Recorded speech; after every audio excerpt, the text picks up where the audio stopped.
All right, welcome back. Gil Can Run Show, episode 6. I need 2 hands now. Anyway, this week, we're going to talk about, I'm running a marathon this weekend. Big shock there. We got some nerd stuff. We're going to talk in general about nerd stuff. I have some issues. We're going to talk about maybe the Bouncing Souls a little bit. I'm actually wearing cotton. What a shocker. No tech shirt this week. Wearing the Bouncing. I just felt like repping the Bouncing Souls. New Jersey's finest. You should check them out if you haven't. They got some great tunes. They have really great tunes for running, by the way. Like if you're a rock and roll type person while you're running, a punk rock type person while you're running, they really do have a lot of great running songs. So I'm running this marathon this weekend, right? The Walkway Marathon across over the Hudson or whatever. There's a full name for it. I don't know. But I know I crossed the Hudson River. Go figure. They have a walkway over the Hudson River. All right. So here's the thing. It's far enough from my home that like going there the day of and coming back wouldn't be a big deal. But they don't do race day packet pickup.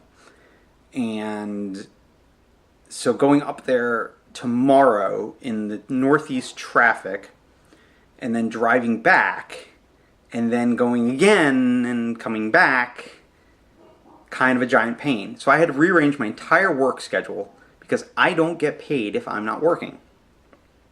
So I had to rearrange my entire work schedule, rent a room, so I could go up there tomorrow, pick up my packet, and then run the race. Because back and forth, I wouldn't be able to run the race because I'd be dead, right? So that's the way that goes. And then, what fun is that? So I get it. You want me to go to the expo. You want me to, check out the sponsors. I understand why we need sponsors, okay? Insurance is ridiculous. The cost for, the course and everything and the permits and whatnot. It's an expensive proposition. I get it. Medical staff, traffic police, and all that stuff. It's a huge expense, okay? So I totally understand you need sponsors. And then, the registration rates are expensive anyway. So, it would be worse without the sponsors. But here's the thing. Some of us can't go to the expo because we have to work. We have lives. We don't get paid for doing this. I don't get any money for doing this show or running these races. I don't have sponsors. By the way, if you are a sponsor, you want to sponsor me, by all means. I will totally pimp myself out. I don't care. The more races I get to run, the happier I will be. Plus, if you do decide to advertise with me, instead of being really fast, where, I'm only on the course for like 2.5, 3 hours, and, that's all people see me for, I'm out there for like 4.5 hours, right? So your brand is going to be advertised for like twice as long as like, a Meb or someone like that who's winning these things, right? Because they win, they're done, they do their interview. Oh, yay, they did their interview. But I'm out there on the course with all these people cheering me on. And I got, Adidas, I wear New Balance, but that was just the first company that came to mind. But, or whatever your company is, blazoned across my chest or my back or tattooed on my forehead or whatever, right? For like twice as long. You're getting twice as much for your money. Think about that. Amazing, right? So, if you have money to throw my way, by all means, feel free to contact me through the website. And, I will direct you to my agent. I made air quotes for agent because I don't have an agent. I would be my own agent. Or, I don't know. Maybe I'd find someone to pretend to be an agent. I don't know. I might do that. Also, I might not be wearing pants. You don't know this. All you see is from here up. I'm not standing up this episode. You're not going to find out. Maybe next episode, I will solve the mystery of, do I wear pants? Because I know everyone that watches anything, anywhere, at any time, and you only ever see someone torso up, you wonder, are they wearing pants? Well, you don't know. You just don't know. I might have given it away. Anyway, so, I get it. We need the expos. We need the advertisers. Keep the costs down. But, I got to work. I'm a contractor. I don't get time off. I don't get sick time. I don't get vacation time. I don't get comp time. I don't get, anything. I get paid if I'm there. I don't get paid if I'm not there. And that's it. That's all I get. Yeah, my contract's up in a few months anyway, but I got to find a new job. We're not getting into that right now. That's a whole new adventure for a different time. So, had to get a room, and it's going to be inconvenient. I'm not entirely enthused about that, but whatever. At least I'll be able to sleep a little later on Saturday morning, maybe be a little fresher, maybe do a little better in the marathon. Who knows? I still got to go pack. I haven't done that yet. I'm leaving, mid-afternoon to get up there and beat the traffic. Because, seriously, if you don't live in the Northeast, you just don't know. Well, maybe if you live in like Dallas or you live in LA, you kind of know. But let me tell you something. You will get traffic jams here, and there's no rhyme or reason for them. They're just magically cars stop. And then by the time you get to where the cars start going again, there's nothing there. There's no reason for anyone to stop. We have this tunnel, right, on the Wilbur Cross and Merritt Park. I think it's the Wilbur Cross Parkway at that point. I'm not sure where it changes over to the Merritt. I never did traffic when I was a big important radio guy. But people just put their brakes on. Like they think Wile E. Coyote painted the tunnel on or something, right? And they're going to slam into the wall. So they just slam their brakes on. And the other day, actually, I saw this horrible accident. This dude was like laying face down in the highway with some nurse over him. It freaked me out because I hate seeing stuff like that. I'm the guy that complained about, roadkill. And I do. Oh, God. Disgusting roadkill. But I get choked up. I'm a big baby when it comes to roadkill, but here was a human being, and you couldn't really see if he was okay or anything. You just saw the nurse over him. You saw him face down on the highway, and it was like, oh my God, right? And for what? Because there's a tunnel there, so somebody slammed on their brakes, and someone else wasn't paying attention, and it looks like, two cars hit side by side and went into the guardrail there. For what? Pay attention. Two, if there's a tunnel in the road, it's a tunnel. Keep driving. Don't put your brakes on. It's there. Wile E. Coyote did not paint it there, right? So just keep going. I don't get it, but they do it, and they do it every day. And you sit there and you wait, and you have to slam your brakes on, and you don't slam your brakes on when you know it's coming. You put your brakes on, and you wait and wait and wait. And you're going down this giant hill with this tunnel at the end of it, and you're just sitting there with everyone with their brakes on. And when you get to the other side of the tunnel, there isn't going to be anything there. You're just going to start going again. But this one time, and this was before the tunnel, obviously, and there was a human being on the highway, and it would freak me right out. I hate that stuff. Once again, I've said this once, I'm going to keep saying it every time I see something. Slow down. Slow down, pay attention. Best things you can do when you're driving. Slow down and pay attention. Because there's no place that you're going that is worth anybody else's life, that is worth your life, or anything else. Even if you're late. So what? You are late. I was stuck in traffic. My kid needed, me to drop off something at school. Whatever your reason for being late is, it's your reason for being late. You gotta make something up, who cares? They don't know. Right? Whoever you're going to meet, they don't know that you're lying to them. I know, I shouldn't advocate people lying. You should always tell the truth. But honestly, if you're late and you're uncomfortable telling the truth, make something up. Don't be a jerk and cause an accident and risk people's lives. That's just stupid. We've gone over that before, so I'm going to stop right there. But, so I got that. And then next month I have 2 big races, back-to-back days. I got the marathon around the lake, which is part of 24 Hours Around the Lake up in Wakefield, Mass. And then I'm driving down. I already rented a car. I rented a car because it's just a lot of driving, and Jeeps with heavy clutches are not comfortable after you've run a marathon. So I'm going to rent a car, go up to Massachusetts, drive down to Queens. I hope my friend Joanne has a bed ready for me, or I can crash on her couch, please. I'm going to actually formally ask her, obviously, coming up. I'm actually going to be down in New Jersey next weekend at a party. She will be there, and I'm sure we will discuss that whole thing. So, then we're sitting there, and I'm doing the 6-hour pajama romp in Astoria Park, Queens. if you have the chance to ever do the 6-hour pajama romp in Astoria Park, Queens, the Broadway Ultra Society puts on is a small race, a very tiny race.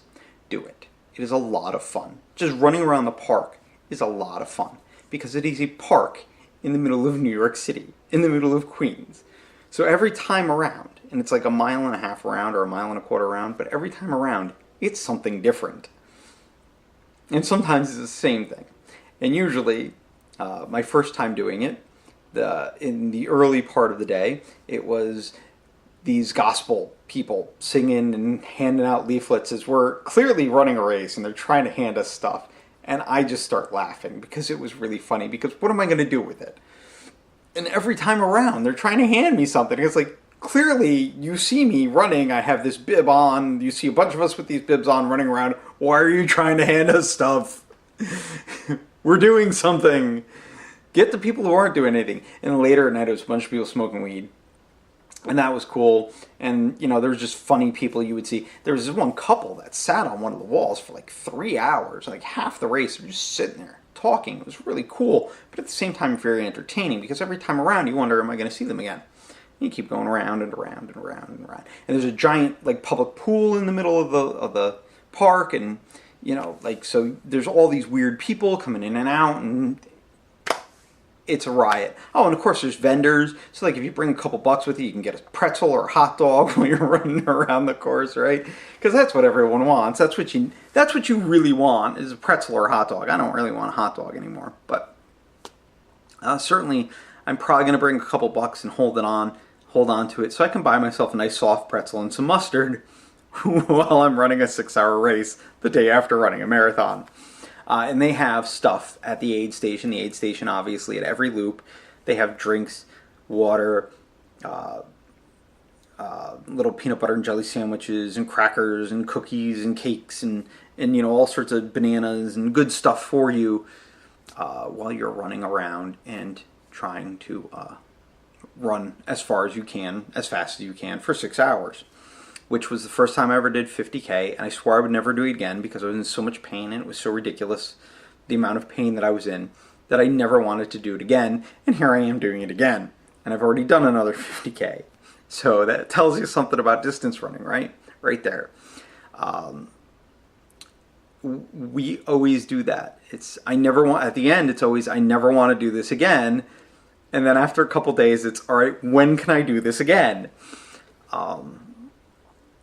It's a very bizarre thing. But it's fun. It's fun to push yourself, right? It's fun to see how far you can go.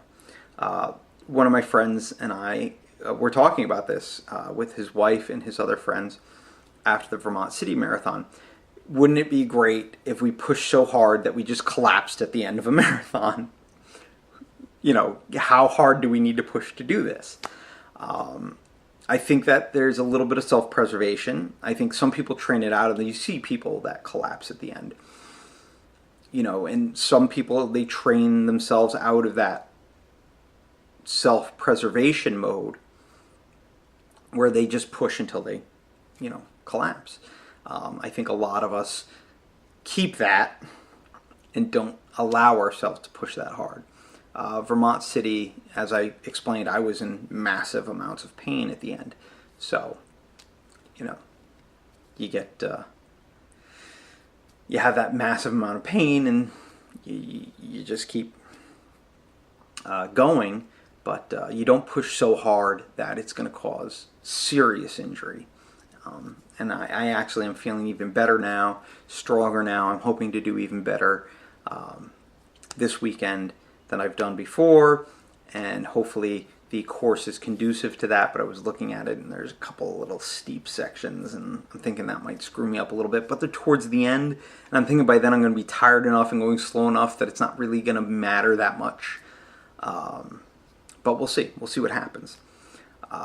So who knows? Other than that, before I get into anything really serious, my house, which every now and then I've been posting about my house, almost all sheetrock now, and it's very cool. I got a little choked up when I went inside today and there was a kitchen. I mean, like, there's walls on a kitchen, that's pretty cool to go from a year of nothing. I mean, the house was empty. Everything was torn out. There were some studs on the first floor. There were, the second floor was completely taken off except for the exterior walls. And so you had nothing for almost a year, and now we almost have a complete house again.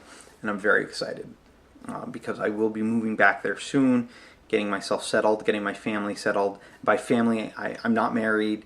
I have a mother, grandmother, and a little brother who all live there, and I've been helping them out for years, and I want to get them settled and then go off on my next big adventure. Wherever that's going to take me, I don't know, but we're going to find out. You're going to find out. As soon as I know, I'm going to let you know. That's just the way it goes. But it was very exciting to see so much closed in and ready for, tape and sanding and paint. And it should be pretty good. It should be pretty cool. They're using some cool new stuff that I'd never seen before, like when you had these like awkward corners, right? Because like when you have corners and you're taping, I don't know if anyone knows this, you just like there's literally like a paper tape that you put on the joints, and you put mud on it and you let it dry, and then you sand it down, and you put another coat and you sand it down until it looks nice, and then you give it a final sand and you paint it, right? Well, for odd-shaped corners, it's always been kind of difficult to get a nice clean edge across, and usually if you look really close in any house that has like, anything that's not a right angle, right? If you look really close, the line kind of wiggles across. It's never quite perfect. Well, they have this new product, it's kind of like a plastic tape, right, with holes in it, and it bends to whatever radius you need, and then you push it into the mud, and it makes a nice, clean, straight line right across. Very cool. I was very excited to see some new technology in such a simple thing. I like technology. It's one of my favorite things. Anyone that's friends with me personally, you see a lot of like NASA and science and space stuff. I really truly believe that we are explorers. We are meant to explore, as I've said, the universe, whether it be physically on Earth, in ourselves, in between each other, or out in the stars. We are meant to explore. That is what we are here to do. We are extensions of the universe, figuring out what the universe is. That's it. We are exactly what we are exploring. The whole time. No matter what we're exploring. Whether I'm figuring out, a new way to make a light bulb work, or I'm introspecting on, why I got so upset about, I don't know, something not working right at work. I don't know, whatever I get upset about. I don't even know anymore. People being loud and obnoxious, that's basically all that upsets me anymore, even though I'm loud and obnoxious. But, like people getting loud for no reason. Like I have family that just starts screaming and yelling, I don't know, because they're excitable, and it really bothers me. And I used to be one of those people, and I try not to be. I work very hard not to be. I don't like it. It makes me very uncomfortable when people are yelling, and so I try not to do that. But that's it. We explore, and no matter what we're exploring exploring ourselves, because we are part of everything else. So it's very cool. And to that end, my whole life I've always really explored. One of my friends said to me this week, "You know so much. How do you know so much?" Because we were talking about capsicum, right? And being a natural pain reliever, as well as causing the heat sensation when you eat peppers. So they didn't know this. I was explaining this, and they were like, "Oh, well, I didn't know that it was a natural painkiller." And I said, "Well, yes, it is, in a high enough concentration. And I know this because I read it somewhere, because I read a lot. And reading's like really important. But I know so many people, like all they ever read are fiction, like novels and stuff like that. Like Harry Potter, and it's cool, they geek out on this stuff, and I don't mean that in a derogatory way. I mean, they geek out on this stuff. They get really into it, and they can tell you all sorts of stuff about Dumbledore and Harry and Ron and Hermione and, this person's backstory and Severus Snape's this and that and the other thing, right? And they go nuts on it, and that's totally cool. And I don't begrudge them that. But here's the thing that a lot of them don't do, and I wish that they would, but they don't. I will read a fiction piece, and normally I will read something more classical. And usually I'll reread things. I read them and then I read them again and I read them again because I want to learn different things. Because you don't catch everything the first time you read everything. Even if you remember like the main everything in the story, you don't remember everything. Well, there are some people out there that do remember everything. But most people do not. A vast majority do not. So, you know, I read and I reread. And I take notes, and I, you know, do what I can, right? But I don't just read fiction. And in fact, a vast majority of what I read is not fiction. A vast majority of what I read are biographies and philosophy and science. Actually, right now, my camera, since I don't have a tripod still, my camera is propped up on Greg Graffin and Steve Olson's Anarchy Evolution.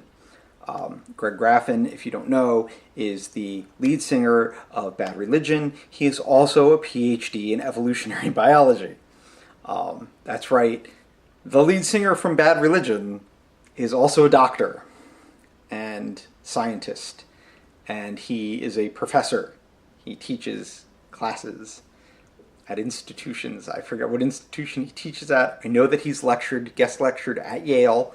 I'm hoping he comes back to Yale. If he happens to come across this video, please come back to Yale before I leave and let me watch you do what you do. That would be so cool. You know, and I'm not into science because Bad Religion, you know, their lead singer is a doctor. I am into science because as a kid, I really liked everything. I like reading about just about everything. And I think that's a little bit of the difference with me. I'm not a geek. I do not geek out on things. I cannot get into the minutia of different things with you. Okay? I love baseball. I could not tell you what any player ever batted for their batting average in a single season ever. Except at one point, I think Ted Williams batted .409. And I'm not a Red Sox fan. I just, for whatever reason, the number 409 and Ted Williams stick in my head. Okay? I do not geek out on things. I cannot tell you every little shittin' thing about anything. What I can do is give you a broad overview of just about everything. Because I read everything. When I was a kid and you would get a report, remember like when we were kids and you would look up something in the encyclopedia, like, you know, they would say, okay, you need to do a report on, you know, Custer's Last Stand. You know, cite the encyclopedia and one other source or whatever. Get a book out of the library and then also use the encyclopedia or whatever. Well, see, what would happen is, all right, and I don't think I ever actually did anything on Custer's Last Stand. I think I did have to write something on it for a test, and I wrote, you know, so the natives, you know, got them or whatever. Good job, natives. Custer was an idiot. You know, so we sat there and, you know, I would start reading I would open up the book and you'd have to rifle through an encyclopedia. I don't know how many people out there actually remember encyclopedias. So you have to rifle through an encyclopedia. And I would always stop at everything else before I ever got to the subject that I needed to look at, right? So I'm sitting there, I'm flipping through. I'm like, oh, well, this is interesting, and I would read it. And what that's turned into in my life is a whole bunch of different books, usually on my smartphone, because that's what I read on now, because I generally do most of my reading when I really shouldn't be reading. And right now I have no books except for this one, because everything else was in a fire and either got burned up or drowned in water. So, you know, I don't have any books. So I sat there and, you know, I started downloading books. And, I mean, I have all sorts of stuff, philosophy and whatnot. And the point being that yes, I read fiction, and yes, I read fantasy, and yes, I watch movies, and I want to enjoy things every now and then. But I want to learn. And I want to learn how. I want to learn why. But I want to learn. So I'll read a how-to manual on something so I know how to do it. Or I'll read a science journal because I want to see what the scientist says. But then if there's something that I can test, I'm going to test it. And I'm going to learn about it. I'm going to find out if it works for me. And then if somebody comes to me with a problem, I can say, well, I tried this and it worked for me. Or I tried this and it didn't work for me. So we need to find a different solution for you, or maybe you should try the same solution. I'm never going to say to anybody that I think they should do something that I've never personally done. I mean, with obvious exception. Things that I can't do. Like eat shellfish. Someone says, should I try the lobster? I don't know. Can you eat shellfish? All right, maybe you want to try the lobster. I can't. So I can't really give you that much of an opinion on it. But point is that I don't just read, I don't just gather knowledge. I then apply the knowledge to the real world and see how it works out. And the stuff that can be applied.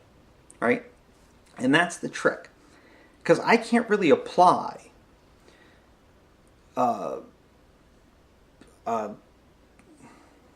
what was the Cruciatus or whatever? I don't remember the spells from Harry Potter, but like I can't do magic, right? Like I can't sit there with a little wand with what was it, unicorn hair or whatever, and Oculus Reparo. Can't do that, right? No, I need a screwdriver and some crazy glue, maybe some solder to repair someone's glasses. I don't get a magic spell. So the fact is that I'm going to take my knowledge and I'm going to apply it to the real world. A very good example, and I'll post some pictures. The plumber that's doing my house, bless his heart, he was putting the gas line into the furnace upstairs, and the gas line was about 1.5 feet, maybe 2 feet off the ground. And he needed to support that. So he finds a block of wood that's just about the right height, and takes another block of wood, and tries to nail it into the floor. He's a good plumber. He just cannot swing a hammer. So there's these nails sticking out of every which way, which I wasn't able to remove them all. And this thing was not secure at all. And then he secured it with 2 nails that were bent over the pipe, which were barely in the wood. I mean, it was a joke. So I had to rerun a thermostat wire today because the other one got screwed up. So I went and I got more thermostat wire and I went to run it. And I said, you know what, while I'm here and I'm getting this, let's get some deck screws, let's get some C-clamps for the pipe, and let's do this right.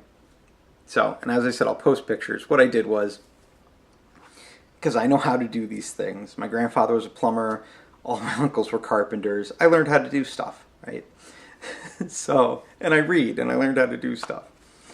So I sat there, and I took my drill, and I took the screws, and I screwed the block that was down on the floor, and then I screwed the other block going into that block, so it was nice and secure now. And then I took the clamp, and I screwed it down, so now the pipe is secured on there. Even though there's a little space between the pipe and the thing, but the point is that if the pipe sags, it's going to land on the block. It's not going to go any further.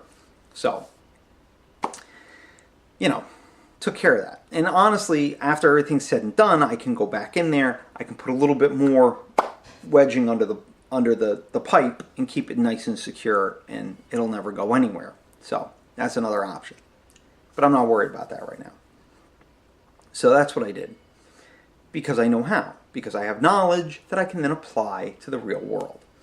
And if something doesn't have some sort of knowledge that I can then apply to the real world, whether it be philosophical based, or practical, or whatever, I really don't have that much interest in it.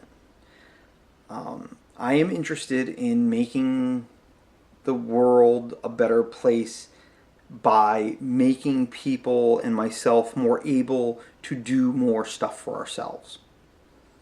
I was thinking a lot about this because, so being a nerd is a good thing, but being a nerd that just geeks out on everything, and no offense to any of my friends that do this, I love you all.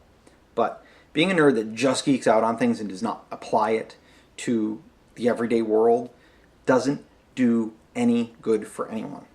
Okay? And my friends have a lot of knowledge that they apply to the real world, and they do a great job. But then they geek out on these things when they could be taking that energy and applying it to making things even better. And that's why I read a lot on gardening and growing things and doing things like that. Because the more I think about it, the more I realize that we don't need nations, we don't need nation states, we don't need corporations. What we need is committed members of every community agreeing upon a few certain things, that people are, in fact, endowed with life, liberty, and they are entitled to their pursuit of happiness as long as they're not damaging other people. That people aren't property, that animals aren't property, that all life has a right to exist, things like that.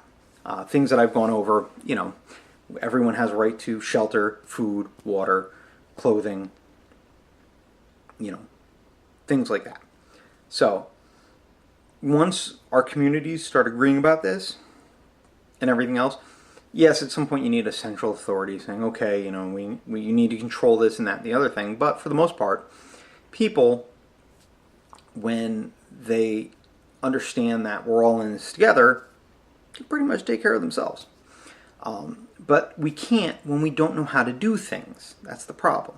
And we let companies and governments and other people let us believe that we're not capable of doing things ourselves.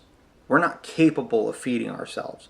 We need someone to grow the food for us, because if not, we're all going to starve, because we can't do it ourselves. We can't build our houses ourselves. We can't, get our water ourselves. We can't, and they keep telling us we can't, right? And they want us to believe that we can't. And that's why you end up with these shows like Ancient Aliens. Because you have these people that grow up thinking, well, we can't do this. How could they have done this? But the fact is that human beings are incredibly capable. We're incredibly smart. We just don't use it. Because we're trained not to. We're trained not to do things.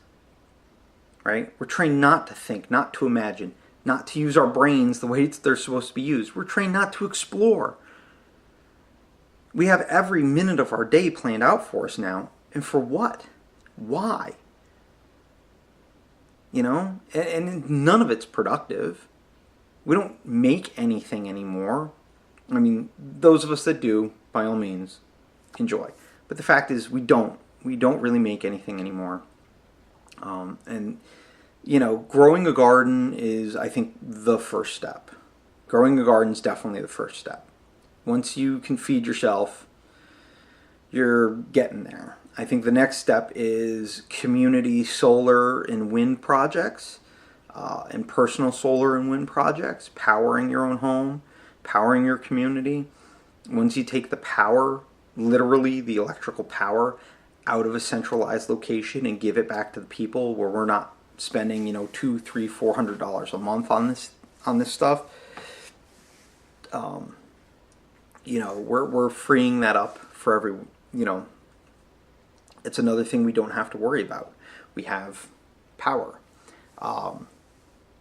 Clothing. Gandhi was huge on that. He wanted everyone to spin their own cloth, and do that.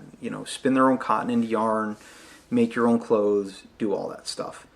That's time consuming. And having a centralized, quick, easy way of doing it makes sense. It really does. But the fact is that you don't need Armani, this and that, the other thing. And I have some nice clothes, but you don't need that stuff. You really don't. And, I support bands that I like, I spend money on that. But most everything else, and yeah, I have work clothes that I have to wear. But most everything else that I have are like tech shirts and stuff I got when I worked at the radio station and whatnot. Those are the clothes that I wear as long as they fit me still. A lot of stuff doesn't fit me because I lost so much weight. But, you get what you can, and, I don't really spend a lot of money or think a lot about clothes. Shoes I spend a lot of money on because they're important for running. But, I want to focus on doing things that help. And yes, entertainment also helps. Play an instrument or whatever, because everyone needs to unwind, no matter what you've been doing all day. But you can fix your own car. You can grow your own food. You can make your own clothes. You can, secure your own water if you need to. But, city water is a great thing. The Romans had something right doing the whole aqueduct system in city water a couple thousand years ago. But humans are capable. If you take the time to read about how to do something and practice, you will learn how to do it. You will be able to do it. You can do things. The yoga course that I'm doing now, the 30-day yoga challenge, which I just finished day 11, I'm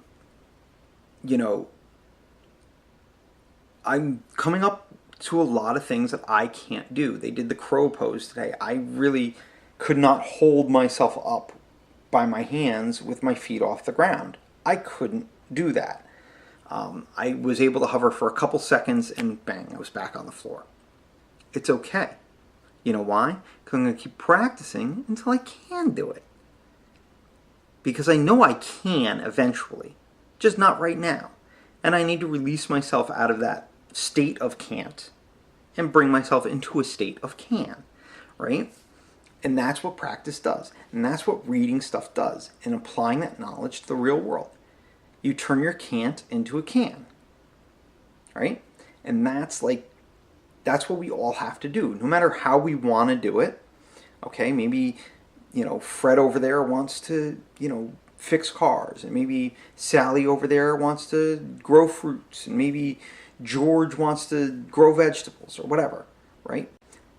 But when they all get together, they can, drive around and have fruits and vegetables, right? Because they can share all that. Because we're kind, we're generous, that is our nature. We are sympathetic beings. We're taught that the Enlightenment thinking that has run the last 200 plus years taught us that we are not nice beings, that we're very evil beings, we're very selfish and greedy, and we have certain needs, and we fulfill those needs and screw everyone else. It's a load of horseshit. Okay, we're kind, we are sympathetic, we are soft-wired to be sympathetic. As babies, that's how we learn. If we were to continue to encourage that, we would have everyone being sympathetic, and people would look at it and say, that is our nature to be sympathetic. But we haven't encouraged that for millennia. The babies have it to learn, and then as soon as we as adults see that they no longer need that, we start impressing upon them our way of thinking and our way of learning. And we tell them this is the way you have to be, and we beat the sympathy out of people. We really do. We just beat everybody up in this world until they have nothing left, and they just succumb to everything. And they just march on and do whatever it is that they're going to do. And that's not the way it should be. That's not the way we should act. That's not the way we should be. We should be nurturing that sympathetic nature and bringing that to the forefront and being sympathetic beings and helping each other. And you'll find that things will start to change. The whole system has to break down, though. You can't be afraid. You can't let people fearmonger you into thinking, oh my God, if I don't do this, then this is going to happen. And the whole society is going to collapse. Listen, if all the banks collapse tomorrow, yeah, there would be people looting and rioting. But after a couple weeks, the serious people would sit down and get together and make things happen. And not the greedy people, but the serious people, the people that really want this world to be okay, that want to explore, that want to help each other. Those people would sit down and we'd say, okay, this is what needs to get done. This is how we're going to move forward.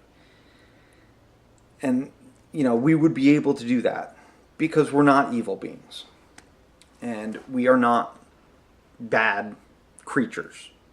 Okay? We have infinite capacity to be good, to do good, to learn, to grow, to create. That is what we're here for, to explore. So, there's a lot that humanity has to offer. Don't listen to the ancient alien people telling you that, oh, humanity can't do this. Don't listen to the Enlightenment thinkers telling you, oh, we are this way and we can't be any way else. And don't listen to your teachers or your parents or your government or your corporate, office or your commercials telling you that you can't do something unless you buy their product, or you need to be afraid of this, so you need to buy their product or listen to them or do whatever, okay? Be good, be kind, let kindness guide you, and then everything else comes from there. So I got into like a whole thing here. Wow. But definitely read more than just fiction. Read stories, write stories, read how-to manuals, read science books, read math books, learn how to do these things. Because you'd be amazed at what you can do, no matter what anyone's ever told you about yourself. No matter what any standardized test has ever told you, no matter what any social worker or teacher anyone's ever told you, if you sit down and you read and you practice, and I don't care who you are, what disability you have or ability you have or whatever, if you set your mind to doing something and you read the right materials, not something you get off the internet, but you read the actual learning materials for these things, and you practice it and you apply that knowledge, you will be able to do it. End of. Everybody can do it. So get out there and do it. I'm going to cough. I lasted all this time, right? So, you're going to be able to do it. Trust me on this. Get out there, pick up a book on something that you want to learn how to do it, go out and do it, make a contribution, have fun with it, enjoy what you're doing. So, next time I talk to you, I will have run a marathon. Make sure to share this with your friends, your family, anyone you want. Share out the wazoo on the Facebooks, on the Twitters, on the Google Pluses. Does anyone use Google Plus? I don't know. Can you Snapchat this? Can you Snapchat about this? I don't know. I never use it, but whatever, right? Whatever the kids are using nowadays. Foursquare, 4chan. I don't know. No. Yeah, great. That's what 4chan needs. More freaking publicity, right? And they have funny stuff every now and then. What do you want?